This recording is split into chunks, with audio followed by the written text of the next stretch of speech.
ትዝታ ዘአራዳ የኢትዮጵያ የቲያትር ታሪክ ጀማሪና በኢትዮጵያ የኪነ ጥበብ ታሪክ ትልቅ ስፍራ የሚሰጠው የሀገር ፍቅር ቲያትር የኢትዮጵያ ሕዝብ የሀገር ፍቅር ማህበር በሚል ስያሜ ሐምሌ 11 ቀን 1927 ዓ.ም ነበር የተቋቋመው። ተቋሙን አስመልክተን ሌላ ዝግጅት ሌላ ጊዜ ይኖረናል። የዛሬ ጉዳያችን የሀገራችን የሙዚቃ መሳሪያዎች በአንድ ህብር እንደ ኦርኬስትራ አቀናጅተዋል የሚባልላቸው ክቡር አቶ በሻህ ተክለማርያም ናቸው። አቶ በሻህ ተክለማርያም በ1987 ዓ.ም ነበር በዚህ ሰሞን በ75 ዓመታቸው ያረፉት። በመጠኑ እናስታውሳቸዋለን። ለፕሮግራማችን ዋቢ ለሆኑን መዛግብት፣ በፕሮግራማችን ለተጠቀምንባቸው ድምጾች ባለመብቶች በሙሉ በኒያላ ኢንሹራንስ ኩባንያ በእናንተ በአድማጮቻችንና በእኛ በፕሮግራሙ አዘጋጆች ስም ከፍ ያለ ከበሬታ ያዘለ ምስጋና እናቀርባለን።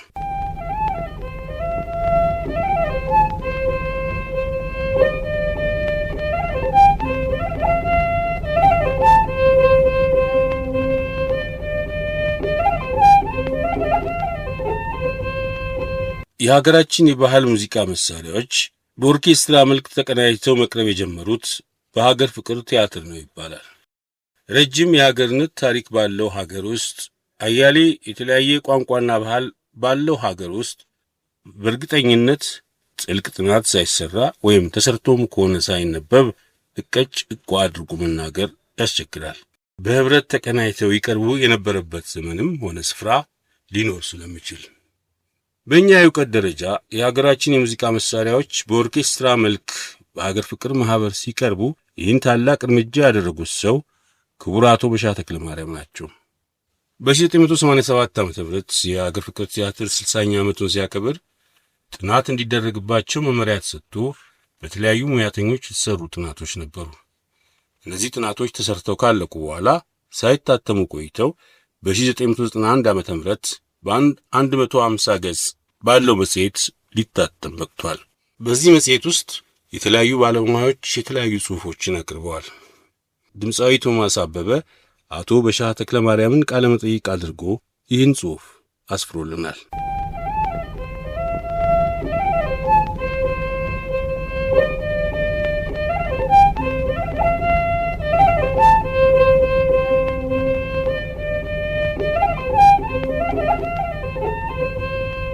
የታሪካችን ቅርስ በሻህ ተክለማርያም ለረጅም ጊዜያት ተሰርገን ያገባን የዳርና ለሰርግ የታደምን ዛሬም ነገም ሁሌም ማንዘነጋው አንድ ዜማ አለ።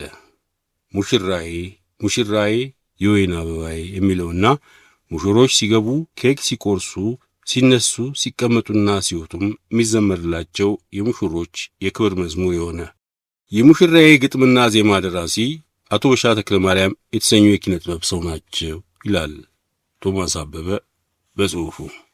በአገራችን የሙዚቃ ታሪክ ተጫዋቹም ሆነ የሙያው መሳሪያው በተናጠል ማለትም ክራር ለብቻው፣ መሰንቆ ለብቻው፣ ዋሽንቱም ከበሮም ወዘተ ለየብቻ ይሰራባቸው ነበር እንጂ እንደ ባህር ማዶዎቹ ኦርኬስትራ የሙዚቃ ቡድን በቅንጅት መጫወት አልተለመደምና አልተጀመረም ነበር። እንግዲህ ይህን የባህል ቡድን በአንድ መድረክ ተደራጅቶ ህልውናውን እንዲያገኝ ያደረጉት አቶ በሻህ ተክለማርያም ናቸው። አቶ በሻህ ተክለማርያም መንዝና ቡልጋ ከሆኑት ወላጆቻቸው ከግራዝማች ተክለማርያም አጥናፉና ከወይዘሮ የሺወርቅ ወልደ ጻድቅ ተወለዱ። አባታቸው በአገር አስተዳደር ሥራ በተሰማሩበት በባሌ ክፍለ ሀገር ጎባ ከተማ ልዩ ስሟ ተጎና ማርያም በምትሰኝ ስፍራ በ1912 ዓ.ም በወርሃ መጋቢት የተወለዱት በሻህ ተክለማርያም ለወላጆቻቸው ስድስተኛ ልጅ ነበሩ። አባታቸው በወቅቱ ከሶማሌ ጋር በነበረው ጦርነት በውጊያ ላይ ወድቀዋል። በሻህ ለአንድ ዓመት እዛው ባሌ ቆይተው ከእናታቸው ጋር አዲስ አበባ መጡና በ4 ዓመት ዕድሜያቸው በማርቆስ ቤተክርስቲያን ትምህርት ጀመሩ። ፊደል ንባብና ጽሕፈትን ለ4 ዓመታት ሲያጠኑ ከቆዩ በኋላ የቤተ ክህነቱን ትምህርት በሚገባ ሳይዘልቁ በ8 ዓመት ዕድሜያቸው መጀመሪያ በዳግማዊ ምኒልክ ቀጠሉና በተፈሪ መኮንን ትምህርት ቤት ዘመናዊውን ዕውቀት ገበዩ። የተፈሪ መኮንን ትምህርት ቤት ዳይሬክተር የነበሩ ፈረንሳዊ የተለያዩ ድራማዎችን ያዘጋጁ ስለነበረ ተማሪዎችን ለተዋናይነት ሲመለምሉ በሻህ መመዘኛውን አለፉና ተመረጡ። በመጀመሪያ በፈረንሳዩ ዳይሬክተር ድራማዎች ለጥቀው የአማርኛ መምህራኖቻቸው በነበሩት በነ ዮፍታሔ ንጉሴ ተውኔቶች ውስጥ መሳተፉን ገፉበት። በዚያን ዘመን በዳግማዊ ምኒልክ ትምህርት ቤት ኬቮርክ ናልባንዲያን የነርሲስ ናልባንዲያን አጎት ናቸው ይባላል የተባሉ የሙዚቃ መምህር የዘመናዊ ሙዚቃ መሳሪያዎችን በስርዓት ማስተማር ሲጀምሩ ያኔ ወጣት የነበሩት በሻህ ለመማር ጠይቀው ተፈቀደላቸው። በነበራቸው ጥረትና ችሎታ አብረዋቸው ከሚማሩ የተሻሉ ሆነው በመገመታቸው አለቃ ለመሆን በቁ። በዚህም የዘመናዊ ሙዚቃ መሳሪያ በተሟላበት ሁኔታ አንድ ኦርኬስትራ ተቋቋመ። ቬኪዮ ኦርኬስትራ ደ ሚኒሊክ የተሰኘ ነበር። በሻህ ተክለ ማርያም በዚህ በትምህርት ዘርፍ በሚሰጠው የሙዚቃ ትምህርት ለጓደኞቻቸው ብልጫ በማግኘታቸው በወር እስከ 15 ብር ተቆርጦላቸው ትምህርታቸውን ቀጠሉ። እንደውም የሥራ ውጤታቸው እየጎላ በመምጣቱ በተለያዩ ጊዜያት ወርቅና ሰዓትም እስከ መሸለም ደርሰዋል። በ1927 ዓ.ም አካባቢ የገነት ጦር ትምህርት ቤት ሲቋቋም ከመጀመሪያዎቹ 300 ተመልማይ ወጣቶች አንዱ ሆነው በእጩ መኮንነት ወደ ሆለታ ጦር ማሰልጠኛ ገቡ። አንድ ዓመት ያህል ቆይተው ከማሰልጠኛው ወጡና አዲስ አበባ መጥተው የሬዲዮና የቪሲያ ሜካኒክ የሜካኒኮች ሹም ከተባለው ተቋም ገብተው ትምህርታቸውን መከታተል ጀመሩ። ነገር ግን ፋሺስት ኢጣሊያ አገራችንን በመውረሩ ጦርነት ተቀሰቀሰና በሻህም ትምህርታቸውን ለማቆም ተገደዱ። በሻህ ተክለ ማርያም በኢጣሊያ ወረራ ወቅት ከፍተኛ እስርና እንግልት ደርሶባቸው ነበር። የሞት ፍርድም ተፈርዶባቸው ያመለጡ ወይም የተረፉ ሰው ናቸው። ከእስር ቤት ከወጡም በኋላ በዳግማዊ ምኒልክ ትምህርት ቤት ቪኪዮ ኦርኬስትራ ደ ሚኒሊክ በሚል ካርድ ላይ ቫዮሊን ሲጫወቱ የሚያሳይ ምስላቸው በመገኘቱ ካሉበት ተፈልገው ወደ ማስታወቂያ ሚኒስቴር ሄደው በዲስክ ሙዚቃ እንዲያስቀርጹ ትእዛዝ ደረሳቸው።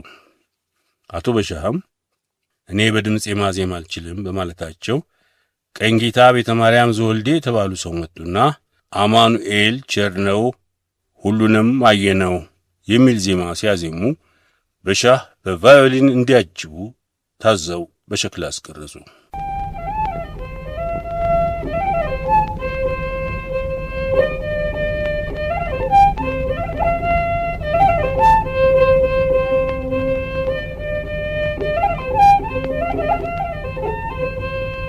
ከጠላት ወረራ በኋላ መንግሥት ሲቆምና አልጋው ሲረጋ የተቋረጠው መንግሥት እንቅስቃሴ ሲጀምር መስሪያ ቤቶችም እንደገና ተቋቋሙ። ያን ጊዜ አቶ በሻህም የትምህርትና ስነ ጥበብ ሚኒስቴር ውስጥ ሥራ ጀመሩ። የጀመሩትም ሥራ ከቤተ ክህነት ሊቃውንት ጋር ሐሳብ በመለዋወጥ የአገራችን የዜማ ምልክቶች ከዓለም አቀፍ የዜማ ምልክቶች ጋር በማገናዘብ ተግባር ላይ ለመዋል ጥናት በማድረግ መምከር ነበር። ሆኖም ይህ ጥናት ፍሬ ሳያሳይና በውጥን ላይ እንዳለ ከጠላት ወረራ በኋላ እንደገና የተቋቋመው የአገር ፍቅር ማኅበር አንድ ሁነኛ የሙያ ሰው አስፈለገውና አስጠራቸው። ይህንንም ከሳቸው ቃለ መጠይቅ እናንብ። የቲያትር መድረኩ አውራ ደበበ እሸቱ ታሪክን ለማስቀረት በሚል አንጋፋ የኪነ ጥበብ ሰዎችን ቃለ መጠይቅ እያደረገ በቪዲዮ ያስቀምጥ ነበር።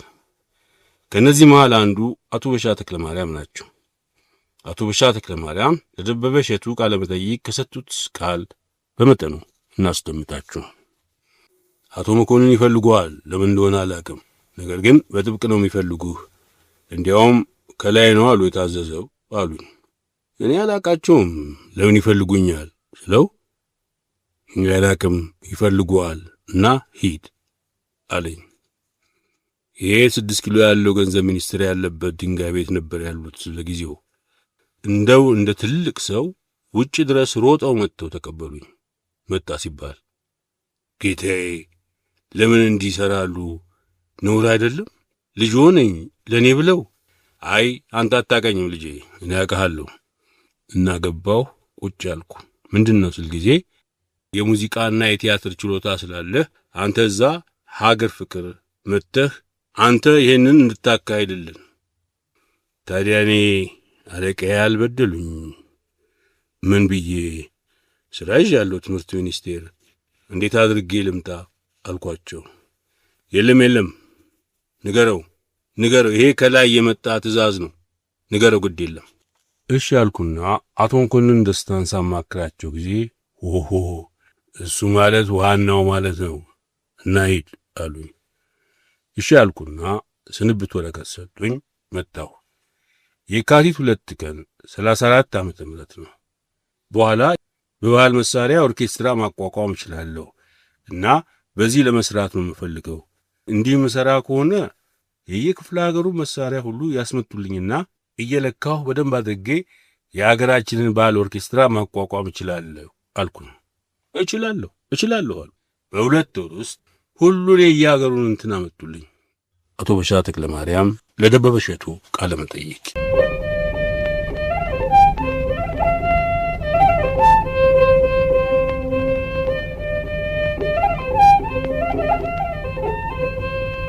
ወደ ቶማስ አበበ ትረካ እንመለስ። በሻ ተክለ ማርያም በመጀመሪያ 200 የሚሆኑ የአገረሰብ ተጫዋቾችን ሰበሰቡ። ከነኚህም 60 ያህሉን መረጡ። ቀጥለውም 40ዎቹን በማጣራት አስቀሩ። እነዚህም ድምፃውያንና መሳሪያ ተጫዋቾች ነበሩ።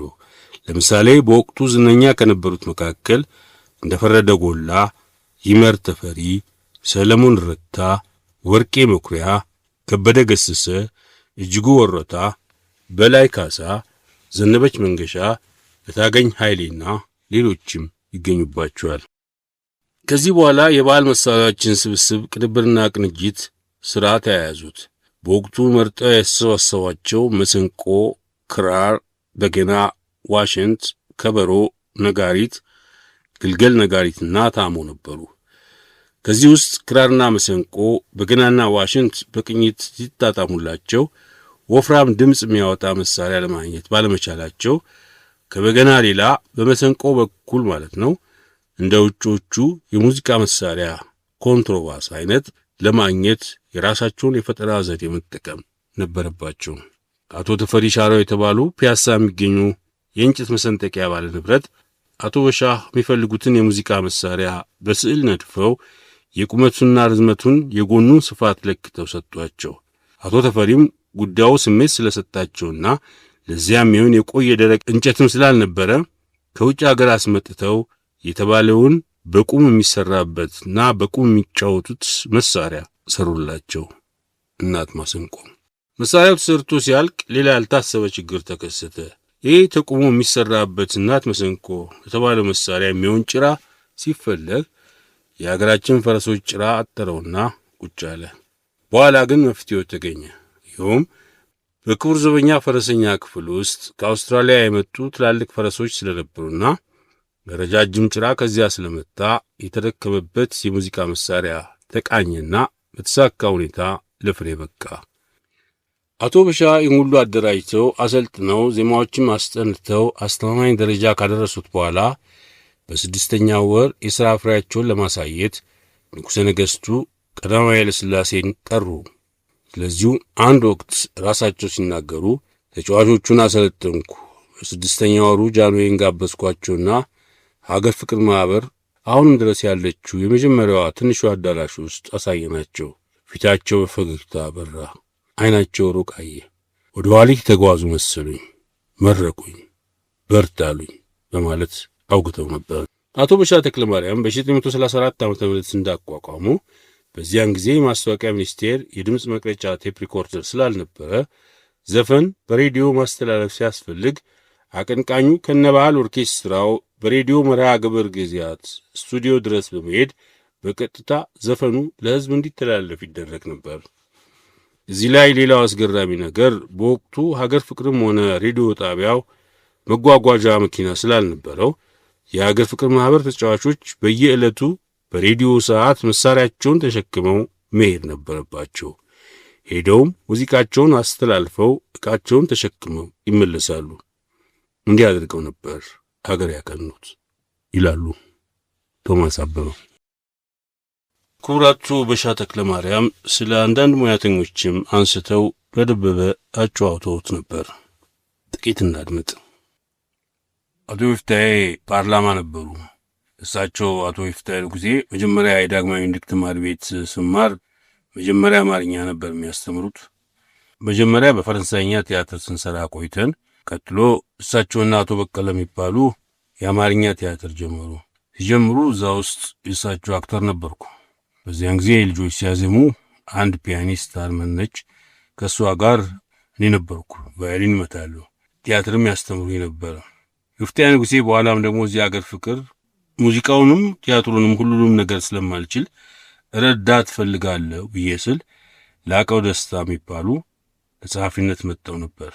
ሁኔታቸውን ሳይ አማርኛ በጣም አዋቂ ናቸው። የአዲስ ዓለም አለቃ ልጅ ናቸው። እሳቸውን አስፈቀድኩና ከዚያ ወደ እኔ ግጥምም እንዲገጥሙ ቲያትርም እንዲደርሱ ድራፍት እየሰጠሁ አንዳንድ ነገር ስለዚህ ምሳሌ እያልኩ እንደጀመርኩ አቶ ይፍታሔ መጡ። እባክዎ ጌታዬ፣ ምነው እንደው አንድ አማርኛ አዋቂ ለብፈልጉልኝ አልኳቸው። አቶ መኮንንም ነበሩ። አቶ ይፍታሔ እርዳው ሲሉ ጊዜ አዋቃለሁ፣ ግድ የለም እንጦጥዋለሁ፣ አንድ ሰው ርዕሰ ደብር ታረቀኝ የሚባል ነው፣ እሱን ልክልሃለሁ፣ እግዚአብሔር ይስጥልኝ ብዬ መጡኝ። ርዕሰ ደብር ታረቀኝ ከአቶ ላቀው ጋር አደረግኳቸው። ከዚያ በቃ ሁለት ሆኑና ትንሽ እንደቆዩ መድረስ ጀመሩ። በደንብ ይደርሱ ጀመር። አቶ ዩኤል በገባ በ5 ዓመቱ ነው መድረስ የቻሉ። ብዙዎቹ በርትተዋል። መላኩ በጎ ሰው አቶ ይፍታሔ ዳግማዊ ምኒልክ በሚያስተምሩበት ጊዜ እሳቸውም አብረው ነበሩ። ከጎጃም የመጡ አስተማሪ ነበሩ። ከመጡ በኋላ ከአቶ ይፍታሔ ጋር ሆነው እዚያ ደርሰዋል።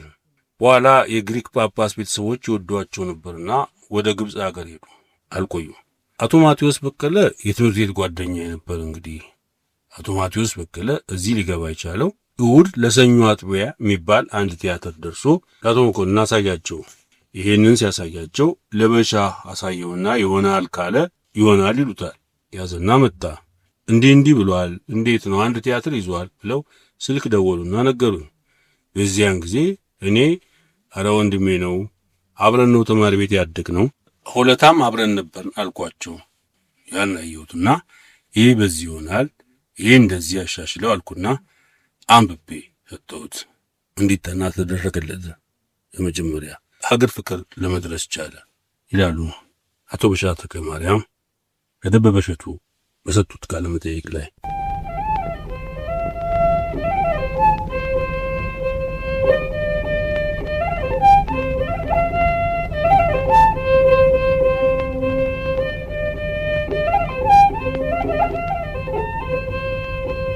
ወደዚህ ስገባ መግባቴን ሲያውቁ እናቴ በጣም ተጣሉኝ።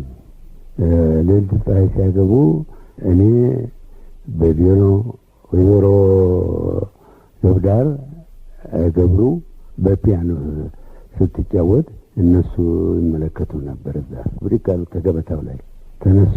ማማ ይወጡ። ምን ሆነች ተባለ። ዝም ብለው ሄዱ እቤት እና ጠብቀው 10 ሰዓት ቁርስ ሰዓት ለጌቶቹ ይቀሩልኝ ብለው ገቡ። ምን ነው ጌታዬ፣ ለዚህ ነው ያስተማሩት? ምን ነው እንደዚህ ሲሞት እንደዚህ ባለጌ ነገር ሲሰራ እንደው ዝም ይላሉ ወይ እንዴ? ይሄ እኮ እጅግ የሚከበር ታላቅ ጥበብ ነው። የተዋረደ መሰለሽ? ምን ማለትሽ ነው? በፈረንጅ ሀገር እኮ ክብሩ የትና የት መሰለሽ? አንቺ ባታውቂው ነው። ይሄንማ ካሉ ዝም ካሉ ግድ የለም ብለው እጀነስተው ሄዱ እያለቀሱ። በ56 ታገር ፍቅር ሰወጣ ነው ሄጄ ታረኳቸው።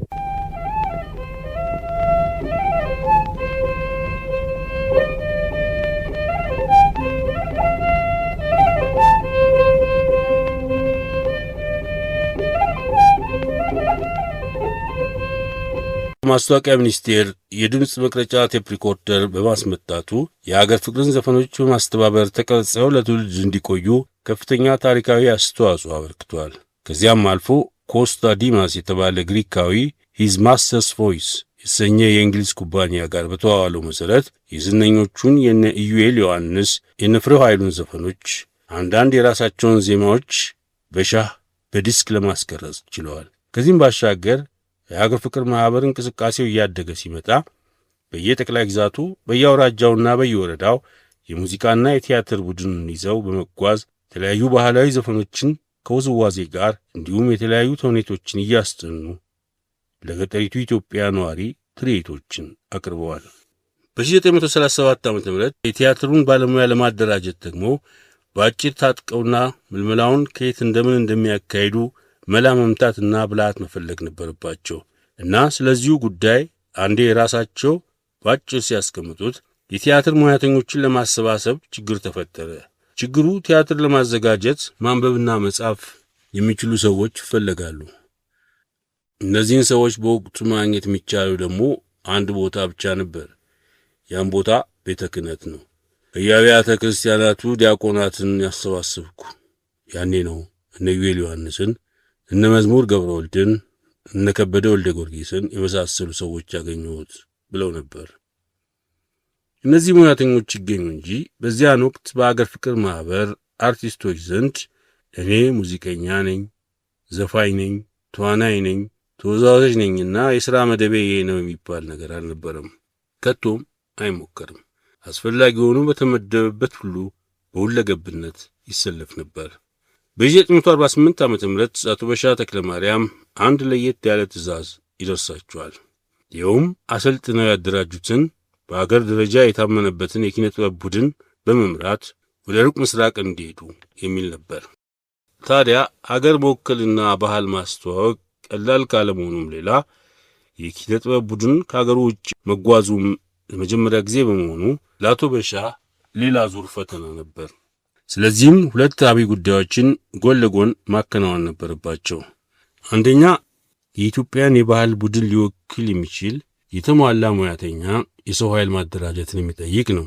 ቀደም ብሎ በተመሠረተው አገር ፍቅር ቲያትር ከዛም ከቀዳማዊ ኃይለ ሥላሴ ቲያትርና ከክቡር ዘበኛ ሙዚቃ ክፍል አርቲስቶችን መርጠውና አቀናጅተው ጽናትና ልምምዱ ተጀመረ። ሁለተኛው የባህል አልባሳትን በተመለከተ ከመጀመሪያው ሥራ በማይተናነስ የሚያሳስብ ነበር። ጥንታዊ ሥልጣኔ ያላት አገራችን ባህላዊ ክብርና ኩራቷን አብራ ማሳየት ስለሚገባት አቶ በሻህ በዚህም ላይ አርቲስታዊ የሆነ ፈጠራቸውን በመንደፍ መጠበብን ተያያዙት። ለተዘጋጁት የብሔረሰብ ዘፈንና ውዝዋዜዎች የሚስማማ እንዲሁም ለጉዞ ለጉብኝትና ለግብዣ የሚሆኑ አልባሳትን በልዩ አይነት ማሰራት ጀመሩ።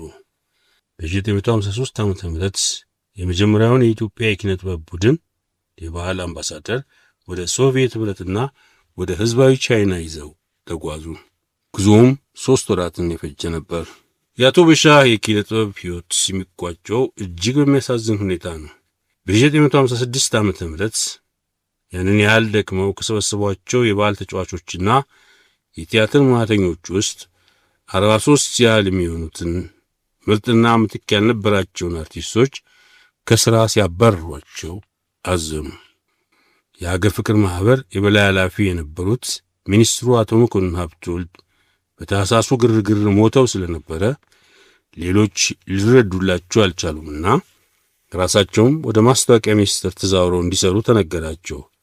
አቶ በሻህ ግን አልሰራም አሉ። እንደውም ሙዚቃ የሚባል አልፈልግም፣ አልነካም፣ በግላቸው እንኳን በቃኝ ብለው በጽናታቸው ማሉ። በኋላ ላይ ንዴቱ ጥቂት ሲወርድላቸው አቶ ዘነበ ኃይሌ የተባሉ ጥብቅ ጓደኛቸው አንተ የተማርከው ይህን ብቻ አይደለም፣ ለማን ይድላው ብለህ ነው፣ ለምን ሌላ ሥራ አትሰራም በማለት መክረው ስላሸነፏቸው በዋናው ኦዲተር መስሪያ ቤት ገቡና ከ9 ዓመታት አገልግሎት በኋላ ጡረታ ወጡ። ዛሬ በአገራችን በሚገኙት የቲያትር ቤቶችና የኪነ ጥበብ ተቋማት መልክ ይዞ የሚያገለግለውንና ኢትዮጵያችንን ወክሎ በመላው ዓለም የባህል ተልእኮውን በሚያኮራ ሁኔታ የሚወጣውን የሀገረሰብ ሙዚቃ ቡድንን ለፍሬ ያበቁ እኒህ ውድ ኪነ ጠቢብ ታላቅ የታሪክ ባለውለታ ናቸው። አቶ በሻህ ተክለ ማርያም ከፈረንጆቹ የሙዚቃ መሳሪያ ፒያኖና ቫዮሊን የተባሉትን የሚጫወቱ በሙያቸው ብዙ ውዳሴና ሙገሳ የተቸራቸው ታላቅ ደራሲና ተመራማሪ አቶ ከበደ ሚካኤል በፈረንሳይ ቋንቋ ቅኔ የተቀኙላቸው የጥበብ ሰው ነበሩ። በሙያ አባትነታቸው ትውልድ ምን ጊዜ የሚዘክራቸው በሻ ተክለ ማርያም በ1987 ዓ.ም በ75 ዓመት ዕድሜያቸው ሐምሌ 6 ቀን ተለይተውን አዲስ አበባ በሚገኘው ቀጨኔ መድኃኔዓለም ቤተ ክርስቲያን ወዳጅ ዘመድ አርቲስቶችና አድናቂዎቻቸው በተገኙበት በክብር አርፈዋል።